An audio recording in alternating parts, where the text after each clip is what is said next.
समाजसेवक आदरणीय श्री पोपट आबा खोसे आले आहेत. त्यांचे मनपूर्वक स्वागत. त्यांच्याशी जाणून घेण्याचे, त्यांना ऐकण्याची आज आपल्याला संधी मिळाली आहे. तर माझ्या मनात काही प्रश्न आहेत. ते प्रश्न मी आबांना विचारत आहे. पहिला प्रश्न, आबा तुमचे जन्मगाव कोणते? माझं जन्मगाव बाळ तिथे जन्माला आलो.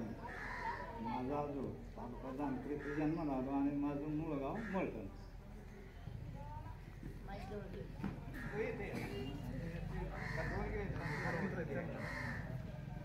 तुमचे शिक्षण कोठे झाले? तुम्ही कितवीपर्यंत शिक्षण घेतले?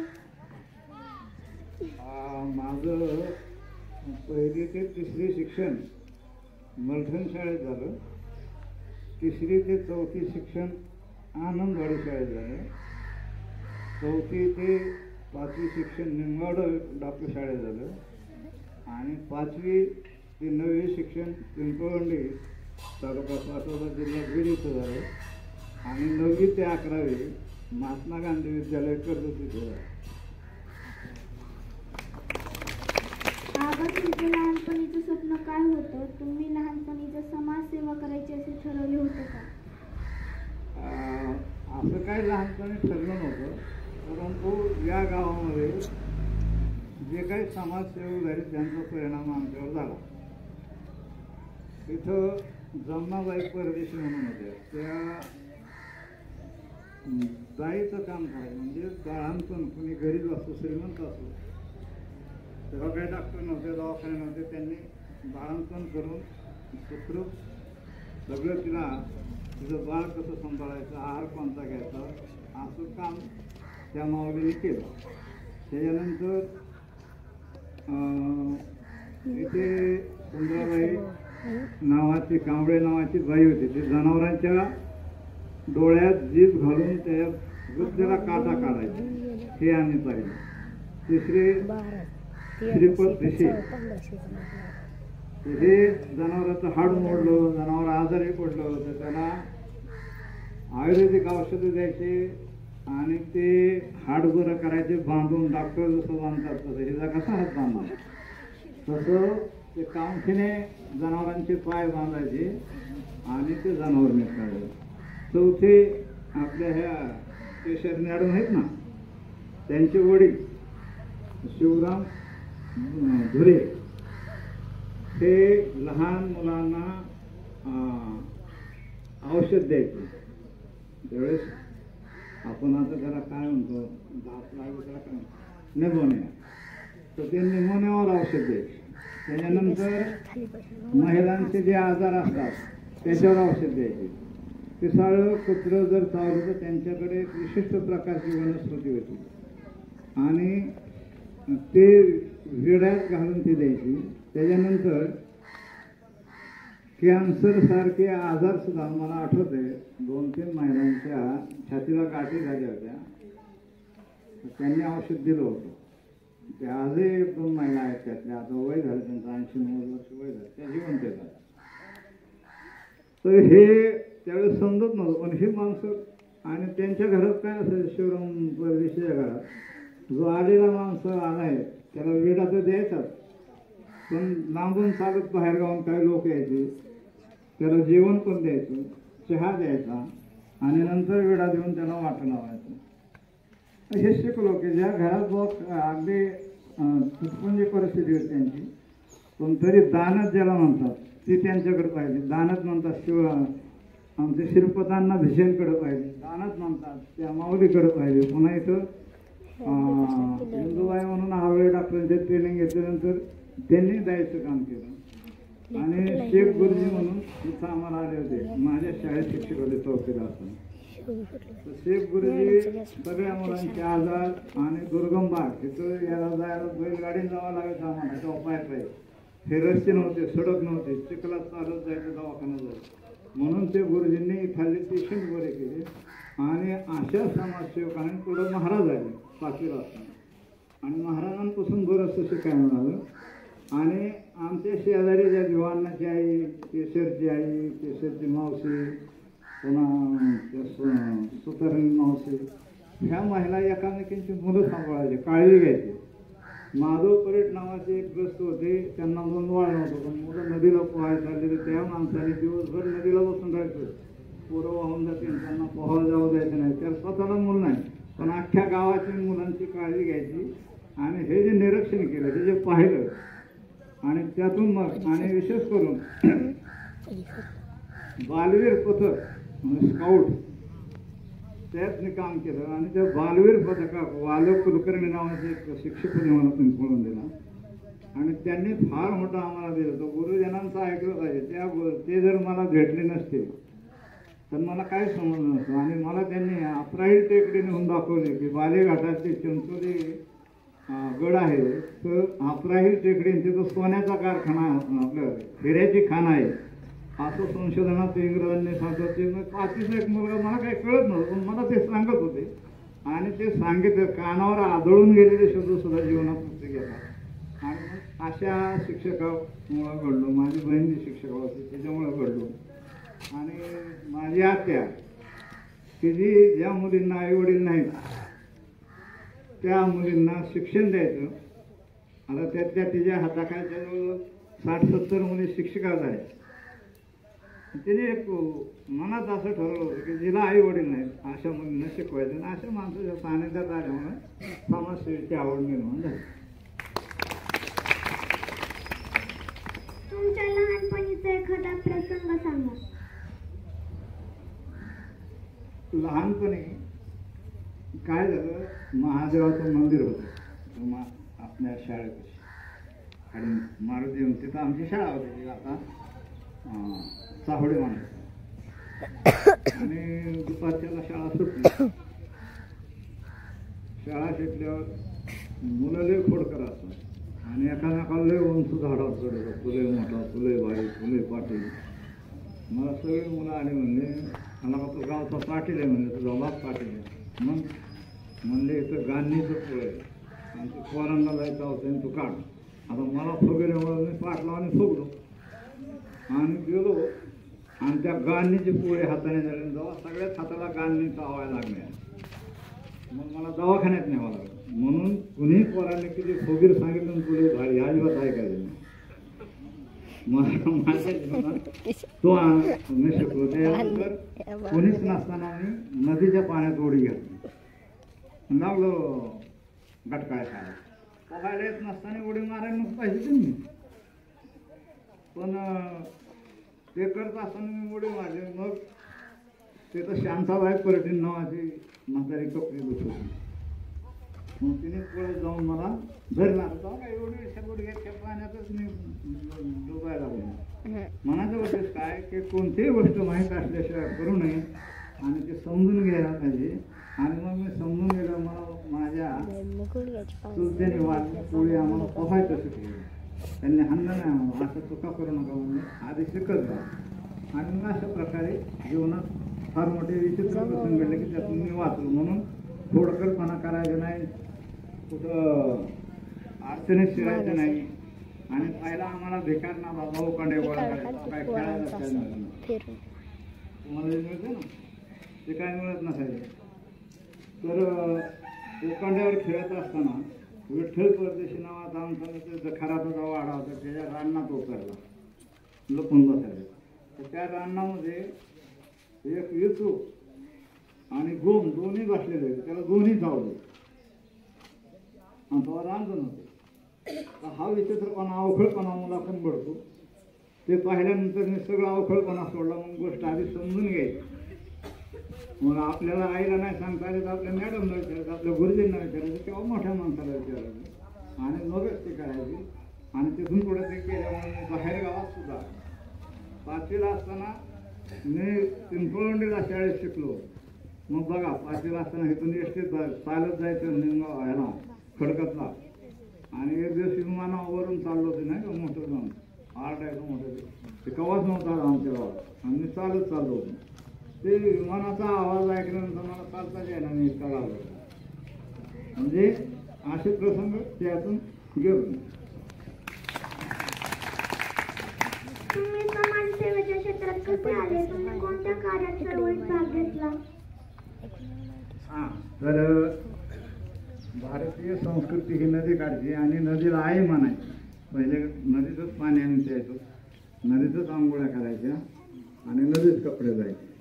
मग त्या नदीशी नातू गेलं, आईबरोबर आंघोळीला जाताना मग ते वाळूत पासायचं. मग ते इतकं नातं घट्ट जमलं. आणि मग नदीबद्दल अभ्यास केला. माझी आजी दोडोद्याला होती तुमच्याकडे लहान असताना. ते दोडोद्यामध्ये तिचं शिक्षण झालं होतं, दुसरी तिसरी असं काय पण तिला इंग्रजी पण यायचं. मग मी लहान असताना पहिली दुसरीला असेल त्यावेळेस मला माझ्या आजीने अहिल्यादेवी होळकर, तो अहिल्यादेवी होळकर कोणी म्हणतात, आईलाबाई म्हणायच्या. आणि त्या अहिल्यादेवीच्या मला गोष्टी सांगितल्या. आणि मग त्यातून मी अहिल्यादेवीच्या माझे तो कोणालाच आलं नाही, कारण माझ्या आजीने मला तितकं सांगितलं होतं. आणि त्या आजीने सांगितल्यामुळं मला अहिल्यादेवीची ओढ निर्माण झाली. आणि पुढं जसं जसं शिकत गेलो तसं तसं त्यांचं समाजकार्य माझ्या लक्षात आलं. आणि म्हणून मी यात ओढलो गेलो आणि नदीच्या सेवेमुळं आम्ही नदी वाचवू शकतो. समाजसेवा म्हणून आपल्या मलठण गावातील तुम्ही केलेल्या कामाची माहिती आम्हाला सांगा. हां, तर समाजसेवा म्हणून जी सुरुवात झाली ती आम्ही पहिल्यांदा माझा मित्रपरिवार गोळा केला आणि चिना नदीची वाळू चोरी जाऊ नये, नदीला नदी पण असावं. आपण गाईला जसं आई म्हणतो तसं नदीसुद्धा आपली आई आहे. मग तिची राखण झाली पाहिजे, तिला नागडं उघडं होऊन द्यायचं का, म्हणून आम्ही पहिल्यांदा वाळू राखलो. वाळू राखल्यानंतर पुन्हा लक्षात आलं बाहेरगावला मुली शिकायला जायच्या, त्यांनी प्रतिकार करायचा शिकावा म्हणून जुडो करायचं 70 मुलींना माझी मिसेस ह्या दोघीजणींनी जेवण द्यायचं, स्वयंपाक करायचे 70 मुलींना. आम्ही मुलींना दूध पाळतो, खोबरे चालले. तर कोणताच बाप पोराला जसं सांभाळतो आईला सांभाळत नाही, ते त्यांनी शिकावं, सांभाळावं. म्हणून मुलगा आणि मुलगी समान धरून आणि गेले माझं झाडे ना त्यावेळेस आम्ही लावले जुडो कराटेचं प्रशिक्षण घेतलं. आणि मुलांना आकाशवाणीचं फार अट्रॅक्शन असायचं म्हणून मी आकाशवाणी केंद्र तिथं आणलं होतं या गावात. आणि आता माझी जशी मुलाखत घेतात ना तशी आकाशवाणी केंद्राच्या साहेबाच्या मुलाखती घेतल्या. आणि झाडं लावायचे पाहिजे, पाटेगावला चाललं माटेगावला 25 एकरात झाडं लावले. त्या माळाला जी झाडं आहेत ना ती झाडं लावले. आणि अशा पद्धतीने जमत तेवढं जे आमचे जुने समाजसेवक होते, शिवरामभाऊ, रमणाबाई, सुंदराबाई, गुरुजी, शेतुनाना अशा मंडळीचे संस्कार झाल्यामुळे झाडाचं त्याचं प्रेम झालं. आणि अशा पद्धतीने ते सांभाळलं. तुमची आदर्श व्यक्ती कोण आहे? माझी आदर्श व्यक्ती तशी माझी आई, माझे वडील आणि माझे शिक्षक.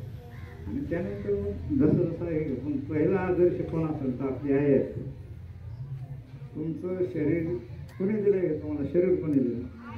हां, मग तिने जर आपल्याला एवढा मोठा देह दिला आहे तो आपला आदर्श आहे. देवांनी नाही का दिलं शरीर? चुकीचं सांगून तुम्हाला कीर्तनकार परमेश्वराने दिलंय का नाही? परमेश्वराने आपल्या शरीर हे आपल्या आईने दिलेलं असतं.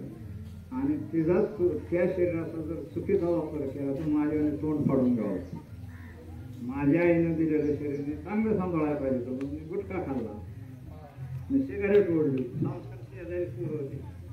म्हणून चांगल्या मुलांची संगत पाहिजे, मुलींची पाहिजे. आणि त्यामुळं माझ्या तोंडाचं ऑपरेशन करावं.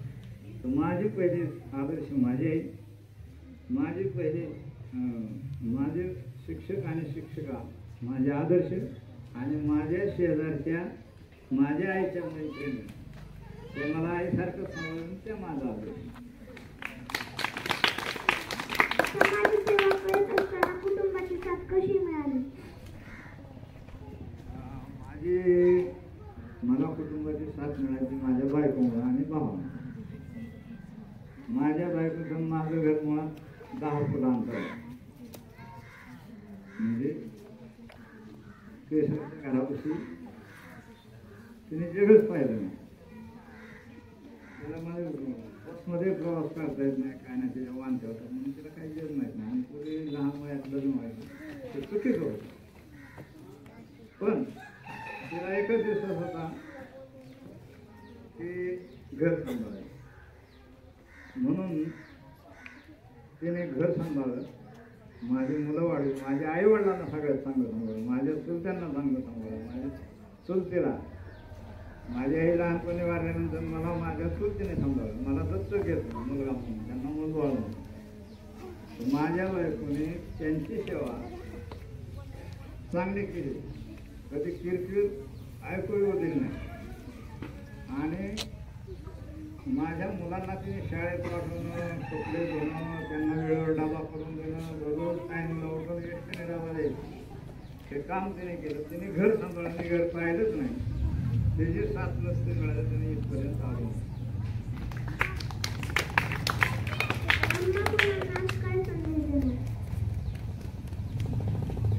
आता तुम्हा मुलांना एकच सांगायचं, आणि भारतातला पहिला उपक्रम आपल्याला शाळेत,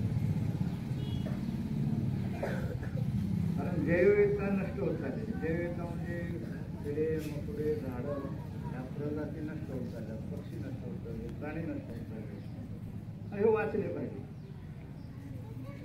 आणि अनेक पूर्वी बियाणं असतं ना, बियाणं रानात ज्वारी वगैरे पेरायचं, रानात पेरायसाठी ज्वारी लागायची, सगळं बियाणं घरी ठेवायचं. आणि हे बियाणं आमची आजी डोरकुलं काय कार्यक्रम करून घ्यायचं, फोकातून निघालं ते तारवायचं. आणि त्यावेळेस महिलांनी लावलेला तो शोध होता, ते बियाणं ते सांभाळायचं, लिंबाचा पाला त्याच्यावर टाकायचा आणि ते लिपून घ्यायचं. कसलाही दुष्काळ पडला, कितीही मुलं उपाशी नेली, कितीही घरातल्या माणसावर उपास मारायची पडायची, बियाचं डोरकुलं कधी फोडायचं नाही, ते कधी फोडायचं आता ते. आणि म्हणून त्यांनी अनेक ज्वारीच्या जाती सांभाळल्या होत्या, अनेक पिकांच्या जाती सांभाळल्या होत्या, परंतु ते कुठं नष्ट होत गेलं. म्हणून ते आपल्याला वाचायचं, गावरान बियाणं वाचायचं. तुम्हाला माहिती आहे का, आपण ज्या भागात राहतो, तुम्ही आज लक्षात ठेवा, आपल्या भागात ज्वारी बाजरी पिकते. ज्वारी ही असं पीक आहे की ते महिलांच्या कॅन्सर होऊ देत नाही, त्याची प्रतिकारक शक्ती. आणि कॅन्सर म्हणतो, कॅन्सर कसं काय व्हायचं? तर पंजाबमध्ये जे गहू पिकतो, त्या पंजाबमध्ये जी खतं दिली जातात, पंजाबमध्ये ज्या क्षार आहेत त्या जमिनीत, पंजाबमध्ये रेल्वे पेशंट व्हायला माझ्यासाठी कॅन्सर, एवढा कॅन्सर तिथं वाढला आहे. आणि म्हणून ते गहू आपल्याकडे खायला लागल्यापासून कॅन्सर वाढला. नाही तर मराठवाडा आणि आपल्या नगर जिल्ह्यात नगरची दगडी आणि मराठवाड्याची बाजरी, त्यामुळे कॅन्सर होतच नव्हता. तर झाला चुकून तर ते अति सिगारेट वाढणारा, ते तंबाखू खाणारा, ते दारू पिणारा, म्हणून ज्वारीची भाकरी शक्यतो खा. आणि बिगर तिथे टाकलेले आता आपल्याला जे आपण माझ्या सांगतो, तर आपल्याला तो उपक्रम राबवायचा आहे. अशा पद्धतीने मी संदेश खूप खूप धन्यवाद.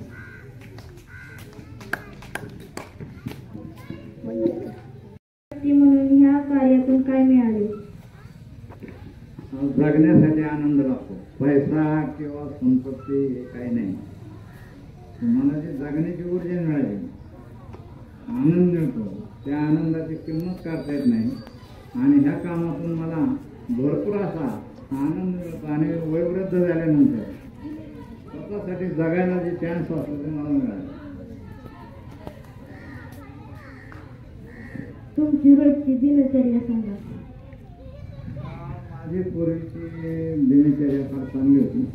मी सकाळी जेवण असताना व्यायाम करायचो.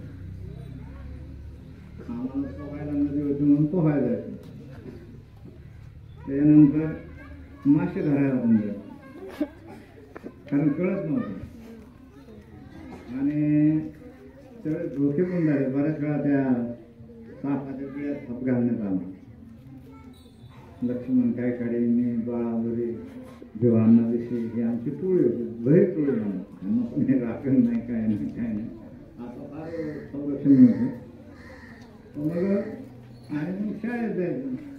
नदीला पोहता पोहता कधी घंटा वाजलेला ऐकायचं यायचं नाही. मग इथं आल्यानंतर आम्हाला करायचे. आम्हाला असं हाताने हाणायला लागत नव्हतं म्हणून आमचा शर्ट वर करायचा आधी आणि मग पाठीवर पटाला असे मस्त पैकी शिकवून काढली. आणि मच्छिंद्र शिशू म्हणून होता मच्छिंद्र कारंडे, ह्या दोघांना मात्र लाकडाने हाणावं लागायचं. त्यांना हाताने हाणलेलं काय इतके हात पाठून त्यांनी करायचे की त्या गुरुजींचे हातच लावायचे. विचित्र पोरं. आता मुलं फार चांगले आणि शिक्षक फार चांगले. त्यावेळेचे शिक्षकही चांगले पण जनावरं सांभाळल्यासारखी पोरं सांभाळायला लागले. आणि तुम्हाला सांगतो म्हणजे थोडं शांत होतं. आम्हाला ओवालाही असायचं. ओवा तुम्हाला माहित नाही. आणि डोक्यात तर डिझाईनच यायची अशी लिकायची. मग आईने भरपूर भेटायचा म्हणायचा वारकाकडे नेऊन बसायचं तिथं. आम्हाला जाऊन फॅशनेबल कटिंग असं मग ते भाजरून आणायचा. मग दर्याला भाजायच्यासारखा भाजून आणायचा आणि हातात पायाला मळ असायचा. मजा यायची. आईने हाणायचं, पाय घासायचे आणि तो आनंद काय वेगळाच होता. असे पण ते आमचे दिनचर्या होते. आणि मग व्यायामामुळे आमचं शरीर चांगलं झालं. कुस्ती खेळायचं, पोहायला जायचं, जोर काढायचा, बैठक काढायचं.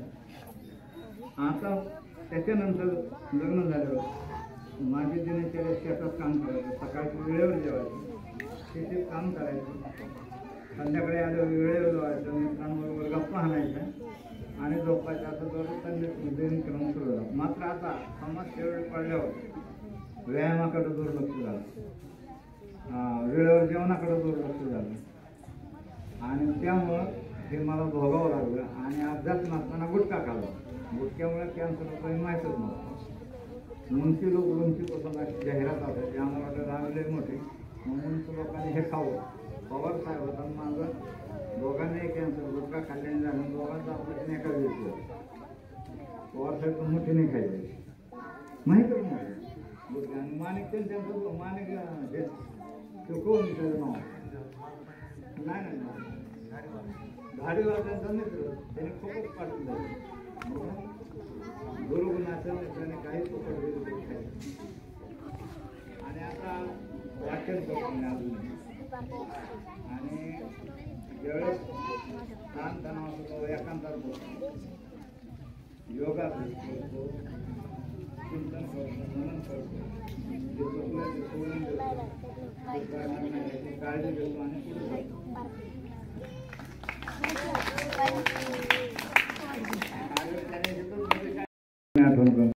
आनंद तर त्याला मी मित्र म्हणतो बरं का. आम्ही आज असं आजोबा आणि नातू तर नातू नाही तर मला पोपट म्हणतो. मला त्याच्यामुळे माझं बालपण आठवतं. मला पोपट पोपट्या म्हणणारा कोणीच नाही गावात. त्यामुळे तो म्हणतो त्याचा मला आनंद आणि मोठा झाले सुद्धा म्हणतो. हा आम्ही मित्र म्हणतो. हा आणि त्याच्यात जो आनंद मिळतो कारण माझ्यामुळे मुलं होतात संसाराच्या काळात मुलांकडे लक्ष द्यायला मिळत आणि मग ते गुन्हे जे आहेत नाताच्या मला त्याची काळजी घेऊन सगळ्या शिक्षकांनी आणि विशेषतः केसरी आम्हाला पहिल्यापासून माझे नातवांना शिकवायला मदत करून घेऊ तुम्ही घडवण्याचे आभार.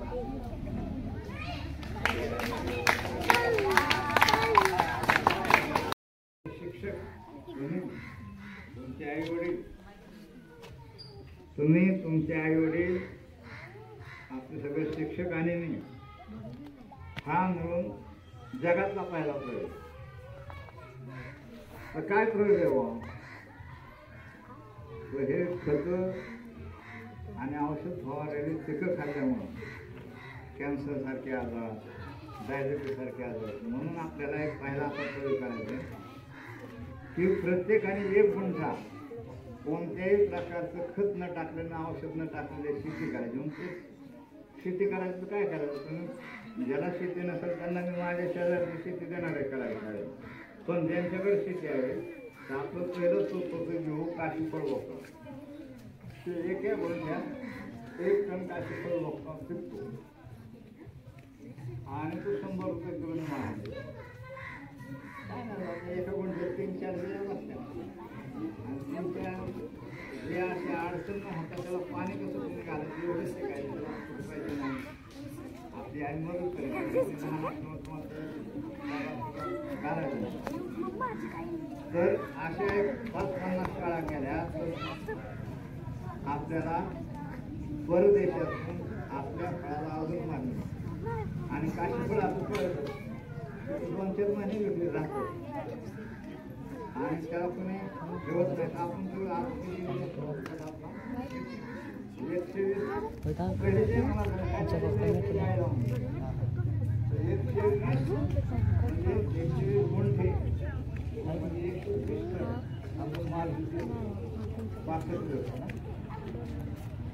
आणि तो बिघडला हायस्कूलला केलं भाजीपाला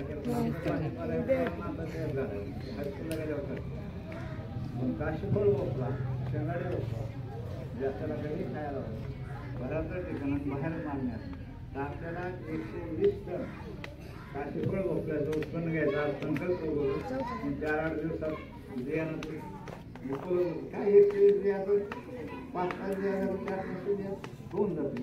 तर हे आवडेल का सगळ्याला?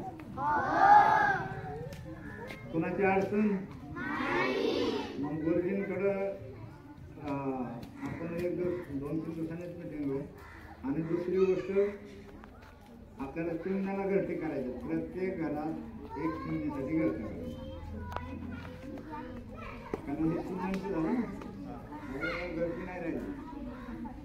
आणि मुलांना शाळांनी बांधलेले सगळ्या इमारती पाडल्यापासून बांधलेले पडले नाही हे काही नाही अशी कल्पना आहे की इमारत पाडल्या नाही. त्याचं कारण कोणतंही काम जीव ओतून केलं चांगलं तसं तुम्ही चांगले व्हाल कधी जीव ओतून अभ्यास आणि मुलांचं जे मोबाईलकडे लक्ष आहे का नाही तर हे शाळेमध्ये आल्यानंतर काही फळझाडांची फुलांची माहिती करून घेताना मोबाईलचं दुर्लक्ष होतं. मोबाईलमुळे डोळे खराब होतात. मला मोबाईलमुळे बरीच मुलं वेडी झाली. मोबाईलमुळे काय काय असे म्हणून मोबाईल टाळा. मोबाईल पाहिजे पण गरजेचं त्यापेक्षा जास्त पाहू नये. आता तुमचा जास्त वेळ घेत नाही. आता आपण तयारी लावू कशाच्या काशीफळ वगैरे आणि आपली शाळा ही भारतातली जगातली पहिली शाळा करणार आहे की त्यांनी आयुर्वेदिक शेती केली. मग थोडं काय काय करता येतं बघू आपण. पहिलं तर आपण भोपळ्याचं थोडी ग्रामाची लावतो पाण्याकडे लावतो आणि मुलांची एक सुरुवात आहे एवढं म्हणून माझे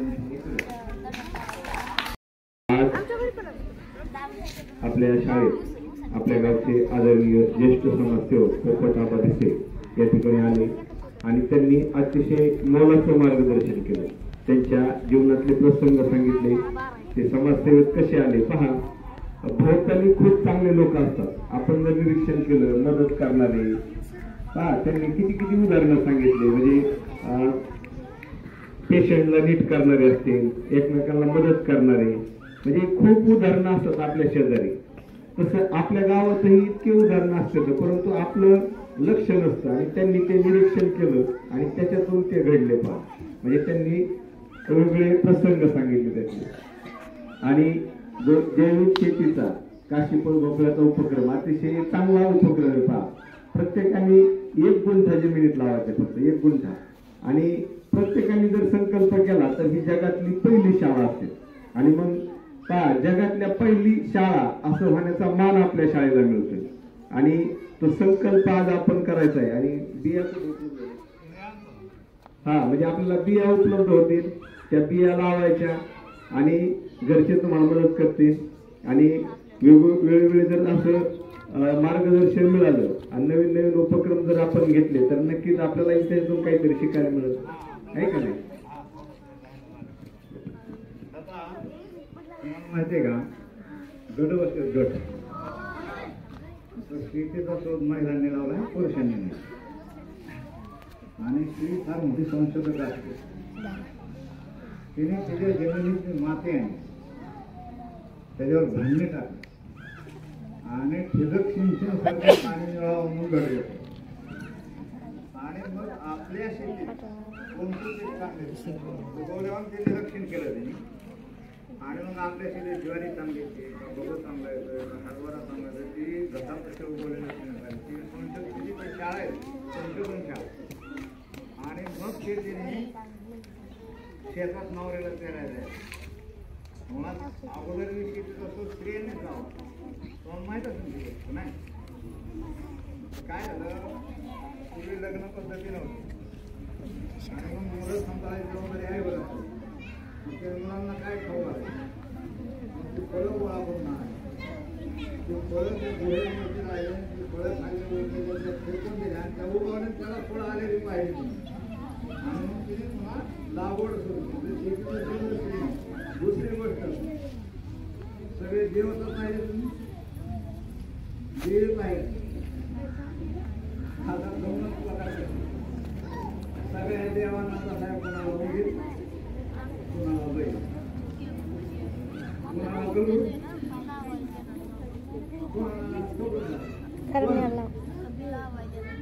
ज्या देवी त्यांना कसा आहे वाघ सिंह म्हणजे वाघावर आणि सिंहावर बसायची ताकद स्त्री गड्यात नाही एवढी मोठी स्त्री शक्ती आणि काळाला सुद्धा बापचा घालून दिलेला देवाला स्त्रीने ठरवलं प्रत्येक फार मोठी शक्ती आणि म्हणून ती स्वतःची शक्ती विसरू नका कारण ज्या ज्या वेळेस राक्षस माणसाला नेले नाही त्या त्यावेळेस देवीने स्वतः रूप धारण करून महिषासुर जो राक्षस आहे देवांना नेलाच नाही जेव्हा पळून गेलं देऊन म्हणून तिने स्वार झाली महिषासुर राक्षसासोबत स्त्रीने केलं देवीने केलं म्हणून तुम्ही असं दरबाराची आवडला आहे स्त्री प्रबल आहे आणि तिने जर चांगला योग्य आहार केला तर पुरुषाला मारामारीला दुसरी आहे ते लक्षात ठेवा भक्कम